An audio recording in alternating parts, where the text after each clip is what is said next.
From the dojo to the octagon, this is Budocast, your source for the latest in martial arts news, culture, and competition.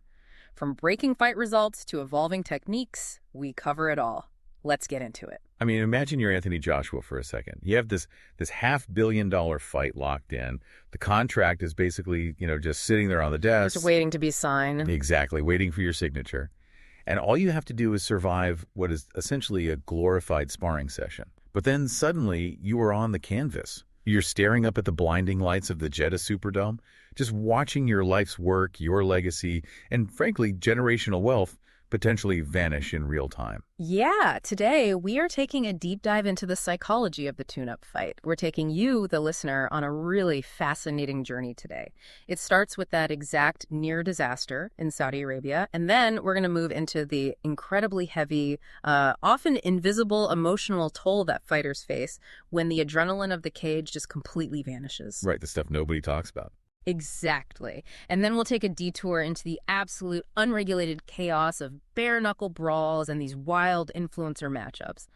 And finally, we'll land on the grueling, completely unglamorous reality of what it actually takes to grind out a world championship today. Yeah, it's really about the physical, the mental, and the downright bizarre realities of modern combat sports. Yeah.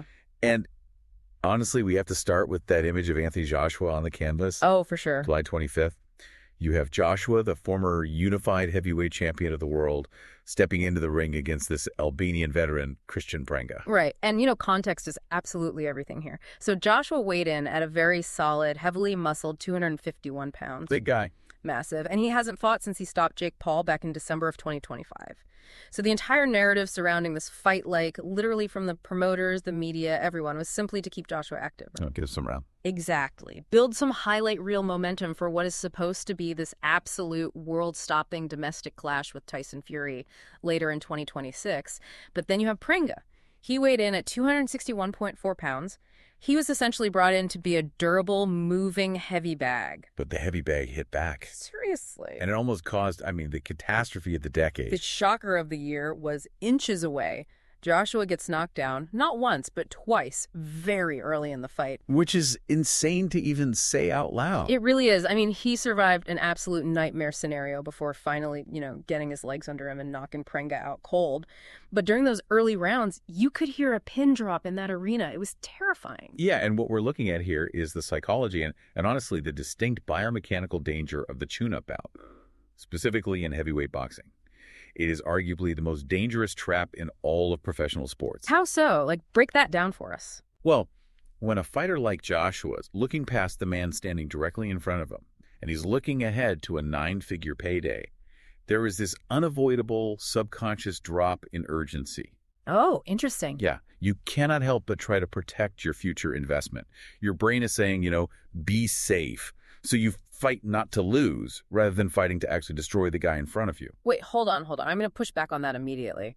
I just don't buy that it's purely subconscious. Joshua's been a professional for over a decade. He has an Olympic gold medal. Sure, he's experienced, but he knows what 260 pounds of human being can do. Isn't this just arrogance or, maybe a fundamental flaw in how his camp structured his preparation? Let me give you an analogy here. Taking a fight like this before a Fury clash feels like testing the brakes on a Ferrari by driving it toward a cliff. Wow. Why even risk hundreds of millions of dollars just to, quote-unquote, stay active? I get it. It's a completely fair challenge. But let's look at the neurobiology of motivation here and the absolute reality of ring rust. You ask why they risk it. Because you cannot simulate the hormonal dump of a real fight in a gym. Yeah. You just can't do it. Even in hard sparring. Not even close. The promoters, the trainers, they want the fighter to experience the walkout, the lights, the blinding nerves, that cold sweat in the dressing room. They need the central nervous system to remember how to process that extreme level of stress so they don't walk into the Fury mega fight completely flat. Okay, I get that you need the lights. I do. But why put yourself in a position where an Albanian veteran who, last beat a guy named Joe Jones in February can accidentally clip you on the chin and literally ruin a $500 million promotion? Right. If you have Tyson Fury locked in, wrap Joshua in bubble wrap. Lock him in a padded room. Because of the physics of the heavyweight division. This goes right back to why I call it a subconscious drop in urgency. Okay, explain the physics part. So Joshua is 251 pounds. Prenga is 261.4. In lower weight classes like bantamweight or featherweight, a tune-up is way safer. A lighter fighter can rely on pure speed, technical superiority to just avoid damage altogether. Right, they can just outpoint them. Exactly. But at heavyweight, force equals mass times acceleration. A 261-pound man throwing a clumsy, totally looping overhand right still generates enough kinetic energy to detach your consciousness from your body. Oh, wow. That is a brutal way to put it. But it's true. Yeah. And Prenga knew this was the absolute pinnacle of his career. He had nothing to lose. Zero pressure. Right. If he derails Anthony Joshua, his life changes forever. He's set for life. So you have one fighter, Joshua, trying to safely navigate this glorified sparring session just to get his timing back, and another fighter swinging with the desperate, chaotic violence of a man playing the lottery. That disparity in motivation is terrifying when you frame it like that. So Joshua's essentially trying to parry and slip, playing a high-level game of tag, basically, while Prenga is literally trying to take his head off his shoulders. Exactly. And Joshua's near miss there proves your Ferrari analogy perfectly. He saved his future paydays by a hair's breadth. Now, we have to give him credit. He showed incredible championship mettle to get off the canvas twice and actually find the knockout. Yeah, absolutely. But the blueprint is out there now. Yeah. You can guarantee Tyson Fury's camp was sitting ringside or, watching the monitors, taking meticulous notes on how vulnerable Joshua looked when he was pressed early by a heavier man. Oh, 100%. So Joshua narrowly escapes disaster. He gets the knockout, he saves his mega fight, he gets to go back to his mansion, rest up, and just wait for the Brinks truck to arrive for the Fury fight. Right. But, and this is where I really want to pivot our deep dive today, what happens when that mansion feels like a prison? While Joshua secured his future inside the ropes, other fighters are dealing with this incredibly harsh reality of losing out on major money and honestly, losing their entire sense of identity when they step outside of the arena. It's the human toll of the sport. It's the invisible damage that doesn't ever show up on a medical suspension list. Exactly. And we have two very different but deeply connected stories here in the mixed martial arts world. Let's start with former UFC interim lightweight champion Dustin Poirier. Yeah, this was tough to see. Very tough. On Father's Day, Poirier was arrested at an Atlanta airport for public intoxication. The video went viral, and frankly, you're right, it was incredibly tough to watch. He was seen threatening police officers, just completely out of sorts. And the immediate corporate fallout was swift. Bud Light, one of his major blue-chip sponsors, terminated his contract immediately. Which is a massive, massive financial blow. In the modern fight game, sponsorships are often the lifeblood that sustains a fighter's wealth post-retirement. The fight purses only go so far. Right. And Poirier himself actually admitted he lost a few $100,000 that was left on that deal alone. Wow. Yeah. His reaction, though, was fascinating. He went on a show recently and basically said, quote, "I don't need that fizzing poison in my life," obviously referring to the alcohol brand itself. Sure. But he noted that his other long-term sponsors stood by him because they knew his character and they understood he was just having, in his words, a really bad day. It's a stark reminder of the illusion of corporate partnership. The corporate side of the sport just evaporates the second a fighter exhibits human flaws in public. Just vanishes. Completely. But to understand that really bad day, you have to look at the massive psychological void in Poirier's life right now. Right, because he officially retired from fighting following his loss to Max Holloway at UFC 318 last July. And he's been very open, commendably open, I think, about how much he is struggling to adjust to civilian life, which ties perfectly into our next story about former two-time UFC women's strawweight champion Rose Namajunas. Yeah, Namajunas is in a different physical situation entirely, but she is staring down the exact same existential barrel. Right. She's heavily questioning her purpose in the sport. If you haven't been following her trajectory closely, she's missed out on 3 consecutive title eliminators, heartbreaking losses to Natalia Silva at UFC 324, then Erin Blanchfield and Manon Fiorot. 3 massive roadblocks. Yeah, but it's the physical toll of that Silva fight that is really jarring here. In January, she suffered this horrific eye injury from an eye poke. It actually required canalicular tube surgery. And we really need to pause and explain the mechanics of what that actually means, because it sounds clinical, canalicular tube surgery. But it's physically devastating. Please do.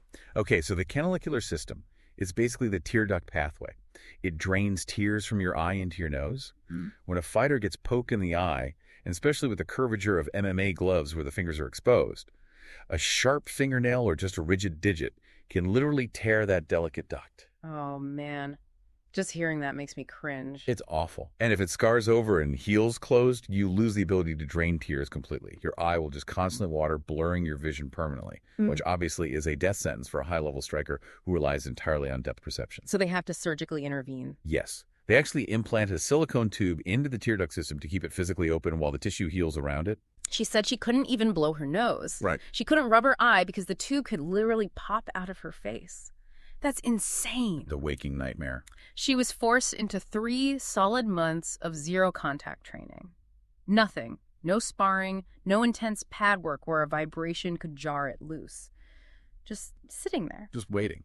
Yeah, and during that time, she started traveling, thinking about her family, and really questioning her future. She put out a statement recently saying she wants to fight again, but she needs, quote, a purpose and a reason.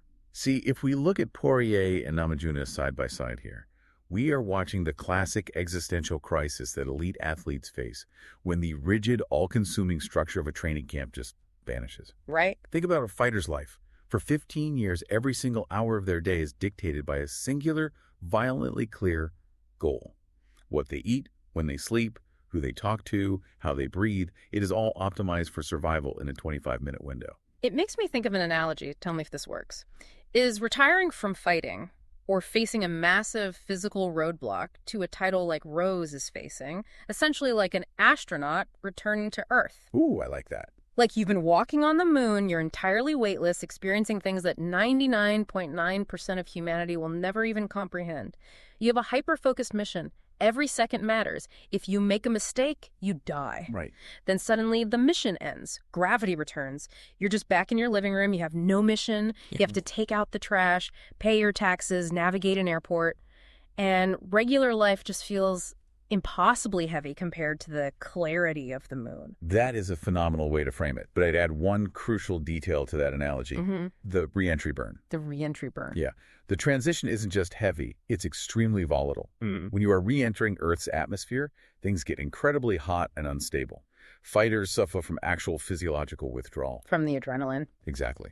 Their adrenal glands are used to dumping massive amounts of cortisol and adrenaline into their system on a daily basis during camp. When that stops abruptly, the body panics. So Poirier's airport incident. It's the re-entry burn.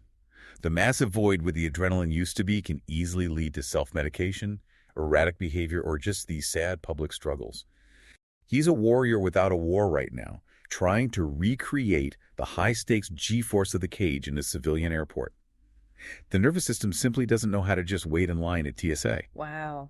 Yeah, that makes a lot of sense. And for Namajunas, her re-entry burn is completely internal. She hasn't retired, but the physical trauma of having a silicone tube in her eye forced this abrupt, agonizing halt to her routine.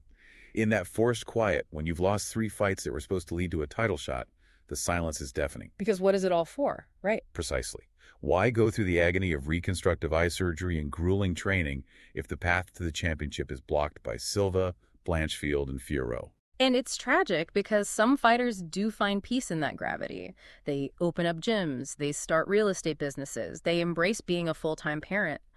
But what happens to the fighters who simply refuse to re-enter the atmosphere? The ones who realize they cannot handle the gravity of normal life, so they decide to just launch themselves into a black hole. They seek out chaos. They embrace the unregulated fringes of the sport just to feel something. Which brings us to the absolute wild west of combat sports right now. Let's talk about bare-knuckle chaos and influencer matchmaking. I want to start in London. This was wild. BKB 57 bare-knuckle boxing at the Indigo at the O2. We had Amado Vargas making his super featherweight bare-knuckle debut against a local, super gritty veteran named James the Pitbull Springer. And if you are listening to this deep dive and you haven't watched a BKB event, you really need to understand this is not your traditional boxing match. Not even close. This is as close to 19th century pugilism as you can legally get right now. That is the understatement of the century. First of all, they don't even fight in a square ring. They fight in something called the trigon, which is literally a triangular ring. Just geometrically, that changes everything. Completely changes the game. In a standard boxing ring, you have 4 corners. You use lateral footwork to cut off the ring, trap your opponent in a corner, and unload combinations. In a triangle, the angles are incredibly sharp. There is no wide corner to escape into. The center of the ring is tighter. It forces engagement. It practically demands a brawl. And a brawl is exactly what we got. The fight descended into pure, unadulterated chaos immediately. During a clinch on the ropes, Springer literally shoves Vargas through the ropes and kicks him out of the ring. Literally out of the fighting area entirely, down onto the floor. Yes, onto the floor. But here's where it gets really interesting and frankly super impressive. Vargas doesn't freak out. He doesn't look to the referee to complain about a foul or ask for a point deduction. He just accepts it. He maintains absolute cold composure. He climbs back into the trigon, immediately drops Springer, and then delivers a brutal knockout at 2 minutes and 9 seconds of the very first round. Unbelievable. And his brother, Fernando Vargas Jr., who also fought and won via KO on that same card, praised BKB afterward. He called it a, quote, street fight, and said it was a great platform for young fighters. What is truly fascinating here is the ideological shift we're seeing. BKB is actively, intentionally stripping away the sanitization of modern combat sports. Right, it's anti-sanitary. Exactly. By embracing the raw, chaotic nature of early combat, where fighters are literally fighting outside the ropes, dealing with blatant fouls on the fly without a referee immediately pausing the action, they are tapping into a very primal viewership. It's a complete rejection of the highly regulated, clean, almost sterile aesthetic of a modern UFC broadcast. It's visceral. Okay, so BKB is a rejection of the clean aesthetic. I'm with you on that. But this next event we have to talk about is a rejection of athletic merit entirely. Oh boy. A newly created organization called Dual Arena, which, red flag number 1, is run by an online crypto casino called DualBet, announced an August 29th card in Orlando. And the main event, Mike Perry versus Dylan Dennis at 170 pounds. This is a matchmaking decision that has drawn intense and frankly justifiable outrage across the board. The MMA community absolutely erupted. Brad Pate, Philip Rowe, Jorge Masvidal, they all immediately took to social media to slam it. People are calling it the mismatch of the century. And let's break down exactly why this is so egregious for anyone who might not know the players involved. Please. On one side, you have Mike Perry. If you follow combat sports, you know Perry is incredibly active. He's the BKFC king of violence. He founded the Dirty Boxing Championship. He recently beat Nate Diaz in MMA. Yes, he lost a boxing match to Jake Paul, but Mike Perry is an active, vicious combatant who thrives on absorbing and dealing catastrophic damage. His entire fighting style is based on just walking through fire. He's a buzzsaw. And on the other side, you have Dylan Dennis. Right. Dylan Dennis hasn't had a professional MMA fight since 2019 in Bellator, 7 years ago. It's been forever. The man is a grappling specialist who hasn't fought in a cage in almost a decade. He is permanently banned from attending UFC events. In his last combat sports outing, which was a boxing match against Logan Paul, he was disqualified because he literally tried to jump a guillotine choke on him in a boxing ring. Which is just absurd. And on top of all that, his life outside the cage is a total mess. He's embroiled in legal trouble, being sued by Nina Agdal, and his own lawyer recently quit over unpaid bills. See, if we pull back and look at the economics and the psychology of this spectacle, it paints a very troubling picture of the current ecosystem. DualBet, the crypto casino, is leveraging notoriety over athletic merit. Their business model isn't based on selling out an arena to purist fans. It's based on engagement farming and driving traffic to their gambling platform. Right, they just want eyes. Exactly. They aren't trying to find out who the better martial artist is. Dylan Dennis brings millions of hate watchers. People tune in hoping to see him get hurt. Mike Perry brings a guarantee of spectacular violence. But isn't there a regulatory responsibility here? Like, shouldn't an athletic commission step in and say no? That is the exact problem. You are matching an active, highly aggressive fighter in Perry against an entirely inactive, out-of-practice provocateur in Dennis. The risk of severe, life-altering physical injury to Dennis is extraordinarily high, but the promotion is banking on the spectacle of that exact danger to sell the event. They are monetizing the potential for a severe mismatch. Let me ask you this then. Are these bizarre matchups the junk food of combat sports? Okay, I'm listening. Like, we know a perfectly cooked steak, say a high-level 5-round UFC title fight, is objectively better for us. It has nutritional value for the sport. It advances the martial arts. Right. But sometimes people just want to pull over and watch the dumpster fire in the fast food parking lot. Does the combat sports ecosystem actually need this carnival side to generate mainstream buzz and, fund the rest of it? Or is it ruining the palate of the fans? Are we conditioning fans to only care about the dumpster fire? It's a compelling analogy, but the danger of a diet consisting entirely of junk food is that you actually lose the ability to appreciate the steak. Oh, wow. You get addicted to the high sodium, the cheap thrills, The carnival has always existed on the fringes of combat sports, going all the way back to the days of traveling strongmen wrestling bears in the 1920s. Right. But what we are seeing now with crypto casinos and massive influencer backing is the carnival moving into the center ring. It has the biggest budget, it's highly lucrative, but it absolutely dilutes the perceived value of genuine athletic achievement.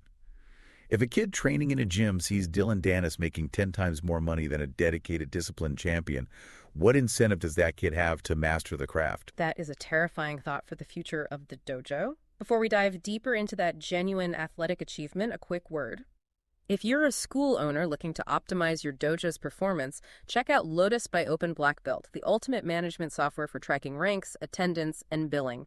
They're currently offering a free trial to our listeners. Streamline your business so you can spend more time on the mats. Visit openblackbelt.com to start your trial today. You can find the link in the show notes. And if you're interested in reaching the Budocast audience, we'd love to hear from you. Drop us a line at hello@budocast.com.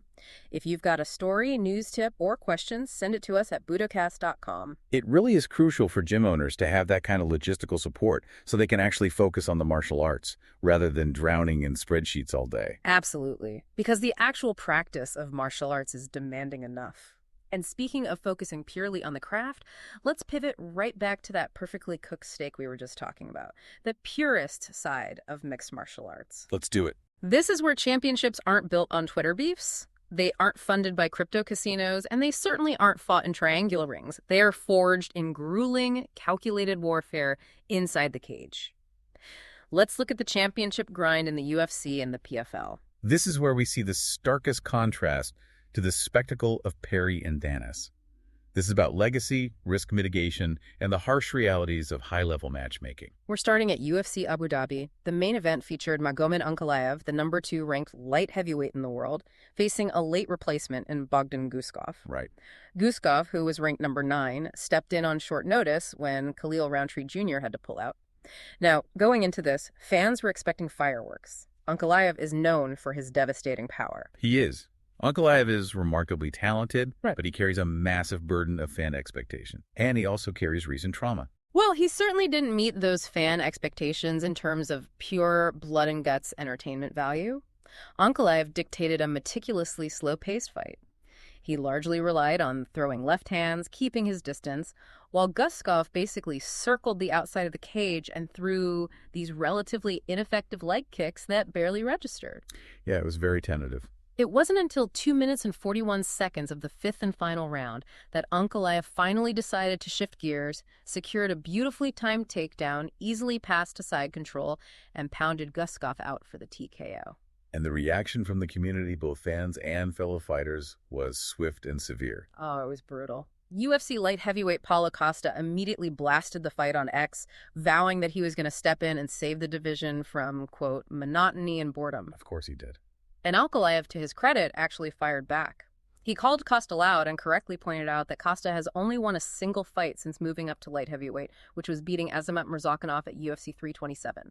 For context, Murzakanov is a tough, undefeated striker, but he's not a top 5 contender. Right. Ankalaev basically said he'd fight Costa next if Costa doesn't run and shy away. Though realistically, it looks like Ankalaev might be facing Carlos Ulberg next instead, given the rankings. We have to analyze Ankalaev's performance through the lens of trauma and elite strategy, not just pure entertainment. What do you mean by trauma in this context? Let's look at the biomechanics of his risk mitigation. Ankalaev went into this fight coming off a devastating 80-second knockout loss to Alex Pereira. Right, the Pereira fight. Pereira caught him, scrambled his equilibrium, and shut his lights out. When you experience a violent brain trauma like that in the octagon, your primary psychological driver in your next training camp becomes defense. You overcompensate. Because you just don't want to get hit again. Exactly. But it's way more than just a vague fear. It dictates your physical footwork. Ankalaev stayed on the outside, using his left hand as a rangefinder, specifically to avoid the pocket where Guskov could land a wild looping shot. Furthermore, Guskov was a late notice replacement. Late replacements are incredibly dangerous. Wait, really? Why is that? Shouldn't a guy stepping off the couch be an easy target for a guy who just did a full 8-week camp? Physically, maybe. His cardio might not be there. Psychologically, absolutely not. A late replacement has zero pressure. Guskov Had nothing to lose. He wasn't supposed to win. Ah, I see. That lack of pressure allows a fighter to take massive risks, throw wild combinations, and fight entirely unpredictably. So Ankalaev fought a highly tactical, mathematically safe fight. He pitched a shutout. He completely neutralized a dangerous wild card, took 0 damage to his brain, and got the finish in the 5th round when Guskov was totally exhausted. From a purely martial arts perspective, it was a masterclass in distance control and timing. That makes total sense. If you're listening to this and wondering why Ankalaev gets booed for playing perfect defense, I want you to put yourself in his shoes for a second. You just got brutally knocked out 8 months ago. You have a family to feed. Your entire career trajectory and earning potential rely on you winning this fight. Yep. Are you going to risk permanent brain damage and a loss of half your paycheck just to make the crowd cheer? Is Ankalaev getting a bad rap here? Fans demand a bloodbath every single time they tune in. But pitching a slow, 5-round shutout against a dangerous wild card is the absolute smartest thing you can do. Why do we, as a community, constantly penalize fight IQ? If a fighter plays perfect defense, they get booed out of the arena. It is the eternal tension between the sport as an athletic competition and the sport as a product of entertainment. Fans pay for the adrenaline rush of vulnerability. Right. They want to see 2 men on the edge of destruction. When a fighter removes their own vulnerability through superior tactics, the fan feels robbed of the thrill. They feel like they watched a chess match when they paid for a car crash. But for Ankalaev, a win secures his ranking and his paycheck. A loss sends him to the back of the line for 2 years. He chose career longevity over a post-fight bonus check. And then, in total, glaring contrast to Ankalaev's tactical shutout, we have the PFL DC card from the same weekend. This was for the 170-pound welterweight title. Right, completely different fight. We had undefeated Thad Silverback Sean sitting at 11-0, facing another late replacement in Ernesto Rodriguez, who was 11-1. This matchup only happened because Shamil Musaev dropped out at the last minute due to severe weight-cutting issues. Another late replacement scenario, but with a wildly different outcome in terms of the actual dynamic inside the cage. Oh, totally. Both men hit the scales perfectly on short notice, Sean, at 169.2, Rodriguez at 169.8. But the fight itself, Jean didn't play it safe like Ankalaev. He couldn't. He was forced into an absolute grueling dogfight. Yeah, he had no choice. He survived a massive early scare where he was almost finished, and he had to literally bite down on his mouthpiece and go to war to secure that PFL welterweight world title. It was messy, it was exhausting, and it was exactly the kind of blood and guts performance the fans in Abu Dhabi were wishing they had seen from Ankalaev. Thad Gene's situation highlights the other side of the late replacement coin. Sometimes the wild card forces you into their fight. Rodriguez, knowing he wasn't prepared for a full, tactical 5-round cardiovascular chess match, likely realized his only path to victory was to increase the variance. Just swing for the fences. Exactly. He forced a brawl early, hoping to catch Gene. Gene couldn't maintain the outside distance like Ankalaev did. He showed incredible championship grit to survive that initial storm, absorb the damage, and then impose his will as the fight dragged on. It's just wild to see the two paths to a championship victory on the exact same weekend. Ankalaev uses a scalpel to slowly dissect his opponent from the outside over 5 rounds while the crowd boos, and Gene uses a sledgehammer in a phone booth to survive his opponent and gets a standing ovation. Right. But at the end of the day, they both get the belt wrapped around their waist, they both get their hand raised. And this brings us back to the core theme we've been dancing around all day during this deep dive. The tension between survival, entertainment, and identity. It really connects everything. It does. Mm-hmm. If we look at the landscape we've just surveyed, from Anthony Joshua's near disaster where he almost lost it all to a heavy bag that hit back, to Poirier and Namajunas searching for meaning and struggling with the devastating re-entry burn of normal life, to the chaotic, unregulated carnival of Mike Perry versus Dylan Donis and bare-knuckle fighters being kicked out of triangular rings, and finally to the grueling championship grinds of Ankalaev and Gene, it leaves us with a profound, almost unsettling question about the future. Which is... Are we witnessing a permanent fracture in combat sports? Oh, wow. Think about it. On one side, we have the pure, grueling grind of athletes like Thad Gene and Magomed Ankalaev. They are fighting for legacy, for rankings, for the right to be objectively called the best in the world based on merit and martial arts mastery. They are optimizing for survival and skill. Yeah, the traditional path. Yeah, right. And on the other side, we have the incredibly lucrative, completely unregulated carnival of crypto casinos, influencer matchups, and street brawls in geometric shapes. If the carnival pays exponentially better, and requires far less actual technical martial arts mastery to generate revenue, what happens to the future of the true martial artist? That's a great point. Will the next generation of talented kids in the dojo choose the path of the samurai, grinding for a title? Or will he look at the economics and choose the path of the showman, prioritizing chaos and infamy? That is something that will definitely keep me up tonight. The tension between the dojo and the circus tent is real, it's visceral, and it's getting louder every single week. That's it for this episode of Budocast. Thanks for joining us as we break down the latest in martial arts. We'll be back soon with more news, stories, and insights. Until then, train hard, stay humble,